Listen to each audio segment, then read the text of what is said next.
Smoke clouded the city of Reno, Nevada, as the California King Fire was set ablaze across the Sierra Nevada.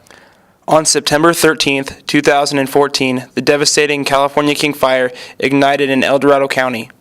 In the process, the fire grew to the size of a city larger than Las Vegas. The first response unit on scene was the Camino Cal Fire Station 20. Arriving within minutes, Nick Morton and Bo Santiago were two of the first firefighters to try and contain the fire. So it started, the origin was at King of the Mountain Road, which is up in Pollock Pines, and it spread down towards Fresh Pond along Highway 50, was a pretty big area it spread, and then the major portion of the spread was it actually went and crossed Wentworth Springs, Poho Bridge, and made it to a place called Hellhole Reservoir, and that's out pretty deep in the National Forest, and it takes a while to get there, and it made it a long ways. By the time they had arrived at the fire, it had already scorched 3 acres, and the weather conditions made it nearly impossible to contain.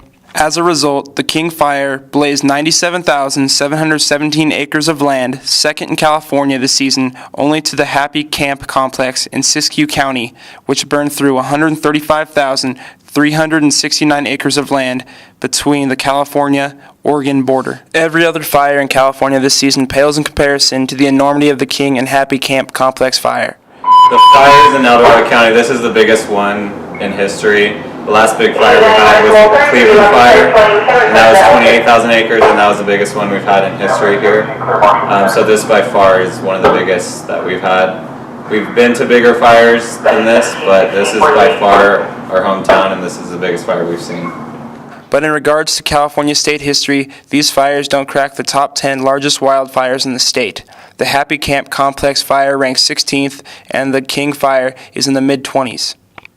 In total, the King Fire burned down 12 homes, 68 minor structures, and cost over $53 million to fight it. With over 7,500 firefighters from all across the country coming over to aid El Dorado County in combating the fire, there was tremendous admiration and support from the surrounding communities and residents, thanking these firefighters for their service. In all, nearly 3,000 residents were ordered for mandatory evacuation. David Silva, a resident of Placerville, California, was only about 2 miles south of the fire. We weren't, in any of the evacuation areas, but if it were to jump the river, we would have had to evacuate.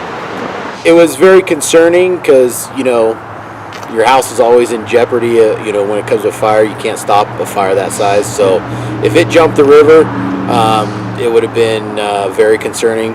But I think in watching the way these guys are handling the fire, it was pretty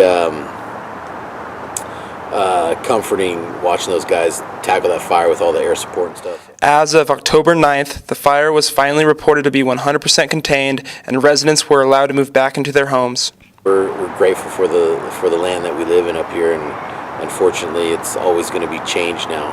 With the story, Travis Boudreau.